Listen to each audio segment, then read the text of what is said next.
Olá, olá, tudo bem com vocês? Vamos lá, sejam todos bem-vindos ao nosso canal. A gente está aqui para falar novamente na Academia da Redação. Dessa vez eu gostaria de trazer para vocês um outro estilo, que é a enumeração. É um outro modo de você responder a questão de prova discursiva, né? Ou a questão de redação. E como nós já trabalhamos mais em outros encontros, a redação de forma aberta, né? Eu gostaria de hoje trabalhar a resposta a uma prova discursiva.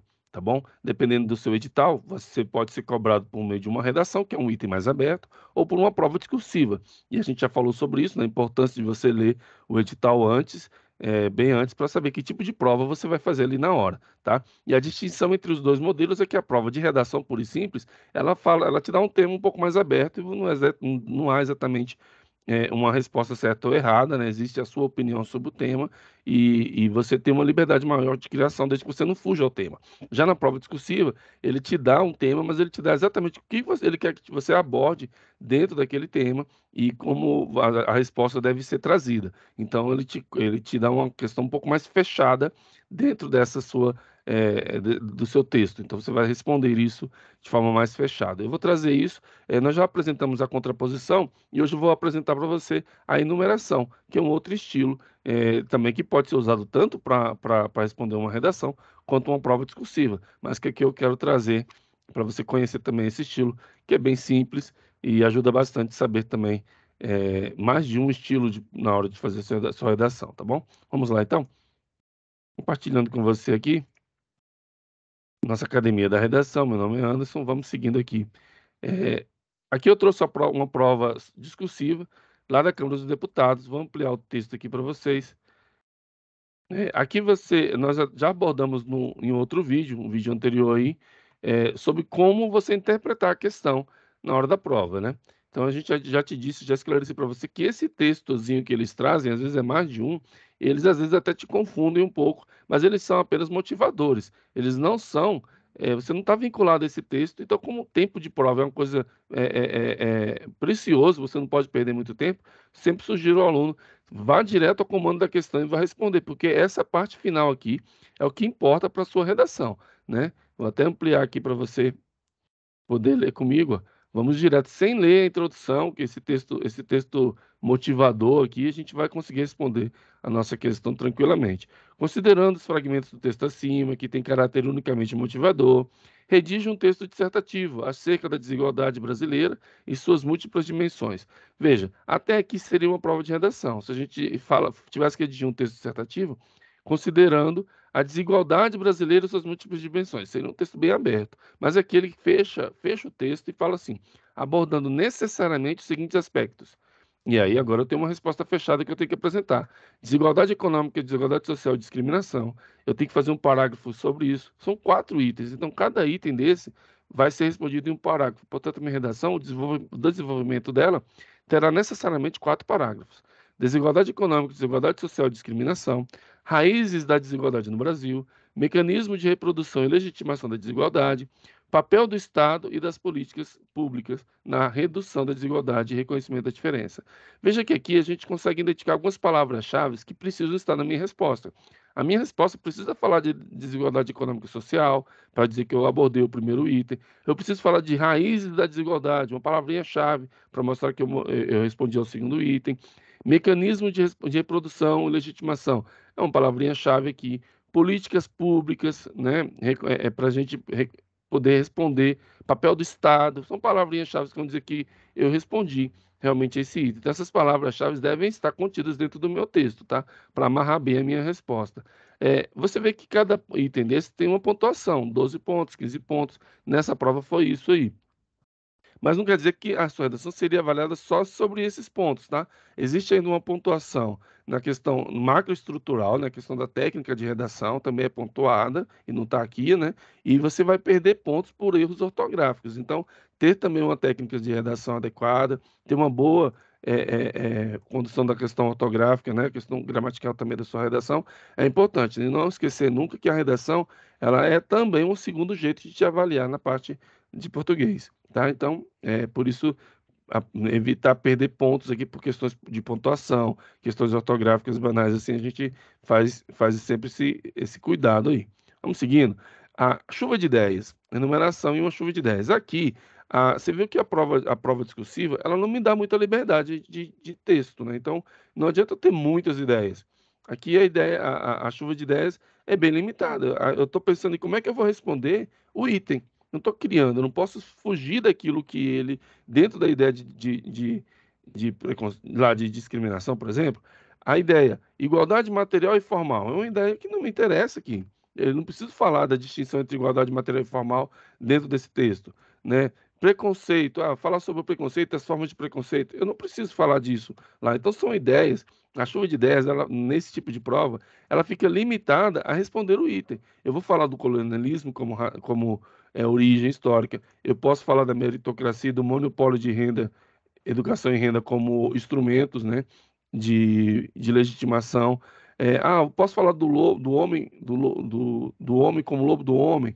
Penso que isso aqui não responda item nenhum, né? E o princípio constitucional ainda consigo encaixar ele aqui. Então, gente, aqui a chuva de ideias, ela vai ficar bem mais enxuta, porque eu tenho que seguir a orientação do comando de prova. É a distinção, principal distinção entre uma prova de redação e uma prova discursiva. Então, organizando a enumeração, que é o estilo que a gente quer, eu vou agora organizar o meu esqueleto, né? A compreensão da desigualdade no Brasil. Esse é o título que eu vou adotar.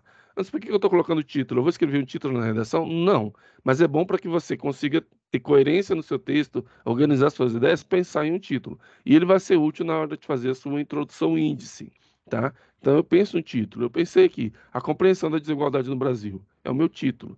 A desigualdade social, então, eu vou abordar os 4 itens que a questão me trouxe.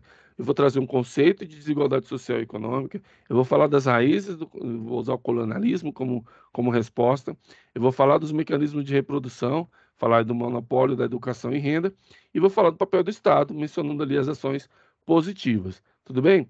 Então, gente, esse aqui é o esqueleto, né? Como é que eu vou responder a cada um dos 4 itens colocados no comando de prova, tá bom? Agora vamos para o texto. Na enumeração, eu vou usar aqui a introdução índice. Você já viu lá na nossa aula de número 4, salvo engano, que a gente apresenta a introdução índice. A introdução não é um lugar onde eu vou desenvolver minhas ideias. Eu apenas vou apresentar o caminho a seguir, né? Mas aqui você vê que eu abro a minha introdução com o título. Aquele título que eu coloquei lá, que eu criei, ele apresenta, eu utilizei ele aqui, ó.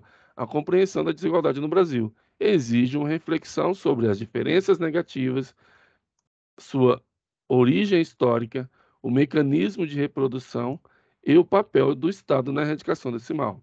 São os 4 itens que eu vou abordar, as 4 formas como eu quero responder às questões colocadas. E aí, esse aqui é o meu índice, é o caminho que eu vou seguir. E vou, em cada parágrafo de desenvolvimento, abordar um desses pontos aqui, cada um no seu parágrafo. Isso é a introdução índice, né? A gente já viu, e aqui você está vendo na prática como é que ela funciona. Seguindo então, a introdução está tranquilo, né? É só isso que a gente já falou em outros vídeos sobre ela. Vou seguindo aqui. Enumeração. A enumeração, aqui, ela, a gente vai desenvolver a nossa ideia e aqui eu quero te mostrar a distinção desse estilo da enumeração. Eu mostrei para você a contraposição, que é quando você tem uma ideia e aí você vem contrapor essa ideia, falar trazer um argumento contrário. E depois você conclui se filiando a esse último argumento que você trouxe. Que vence o debate, quem fala por último, né? Então eu dou um argumento em um sentido, depois eu apresento que há um sentido contrário, né, àquela primeira ideia. Por exemplo, alguns vão falar assim, em briga de marido e mulher, não se mete colher. É um argumento, eu coloco ele como primeiro argumento da minha redação. Aí eu venho e vou fazer a contraposição a essa ideia. Eu falo assim, não, na sociedade de hoje, em briga de marido e mulher, se mete a colher sim, isso é crime, violência doméstica tomou dimensões muito grandes e hoje em dia a sociedade pune isso daí, mete a colher sim. Eu vou trazer isso como um argumento contrário. E na minha conclusão, como vence quem fala por último, vou concluir me filiando a essa segunda corrente que entende que em briga de marido e mulher se mete a colher sim. E aí eu resolvo a minha redação. Só para te lembrar de como é o estilo da contraposição. Isso é contraposição. Na enumeração, não, na enumeração, todas as ideias estão no mesmo sentido. Todos os argumentos são por um único sentido. Então eu vou falar, em primeiro lugar, um argumento. Em segundo lugar, outro argumento. Em terceiro lugar, o próximo. Acrescente-se ainda, tá? Então, todos no mesmo argumento, no mesmo sentido. É claro que eu não preciso falar assim, enumerando, né? É só para você entender que eu usei isso, mas olha, eu posso falar aí, em primeiro lugar, não está errado, mas não preciso. Eu posso simplesmente apagar e começar assim: é de se notar que a desigualdade social e econômica decorre, entendemos? Então eu posso apagar isso. Agora eu deixei para deixar mais claro como funciona a enumeração. É claro que eu posso usar o tópico frasal que você preferir. Só lembre que a enumeração é um estilo em que todas as ideias estão no mesmo sentido. Em primeiro lugar, é de se notar que, vamos para o texto, você vai ver que eu marquei em vermelho aqui as palavras-chave que estavam lá nas questões, para deixar amarrada a minha resposta, para eles falarem assim: ah, então realmente aqui, esse parágrafo ele está respondendo o item 1, nesse ele está respondendo o item 2, para deixar isso bem claro para o examinador, você ser pontuado direitinho.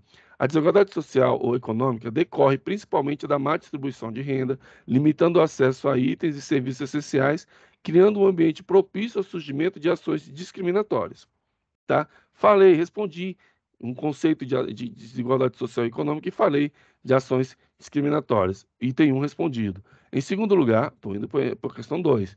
A concentração de renda encontra raízes, vou aqui falar então da origem disso daí. Encontra raízes, porque raízes é a palavra-chave lá na pergunta, eu estou trazendo ela para cá.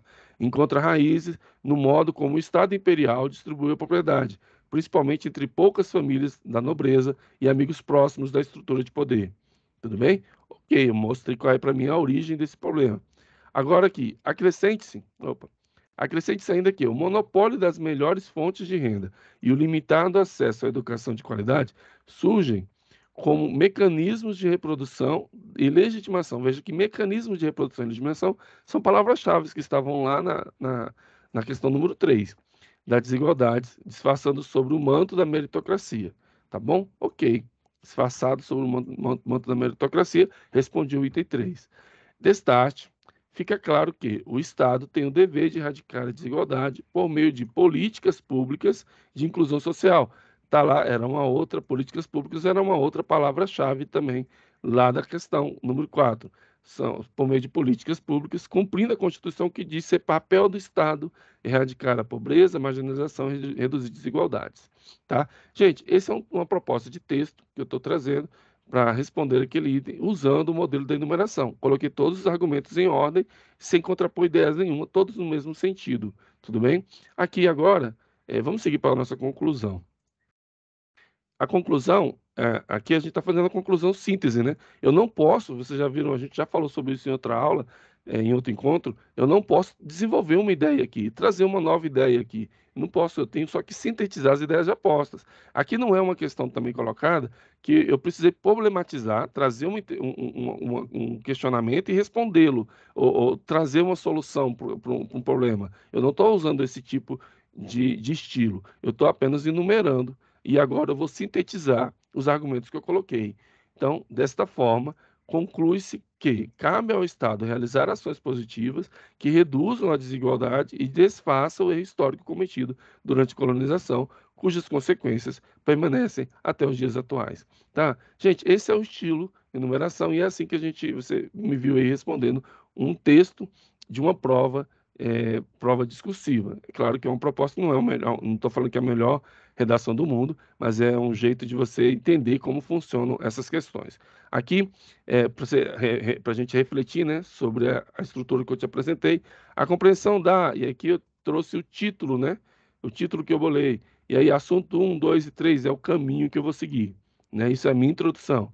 E aí eu trouxe o primeiro, né, é de se notar que é o primeiro, o meu tópico frasal, o assunto 1, e aí eu trago o assunto 2, trago o assunto 3, no caso aqui tinha também o assunto 4, e no fim eu faço a conclusão, síntese, né? Os tópicos frasais eu posso utilizar em primeiro lugar, em segundo lugar, depois, por fim, mas eu não preciso necessariamente usar esses, né? É importante só lembrar que todos estão na mesma ordem de ideias, tá certo? Eu gostaria de falar com você, mas aí eu deixo para o próximo vídeo, falar um pouquinho sobre o que é o argumento de autoridade para você entender um outro estilo interessante que reforça bem e me ajuda bastante a responder um item numa prova mais técnica. Embora seja difícil utilizar o argumento de autoridade, né? Na hora da prova, talvez você não vá conhecer um argumento para colocar desse estilo, mas se conhecer vai ficar muito legal. Eu vou te mostrar como usar isso no próximo encontro, então. Até lá.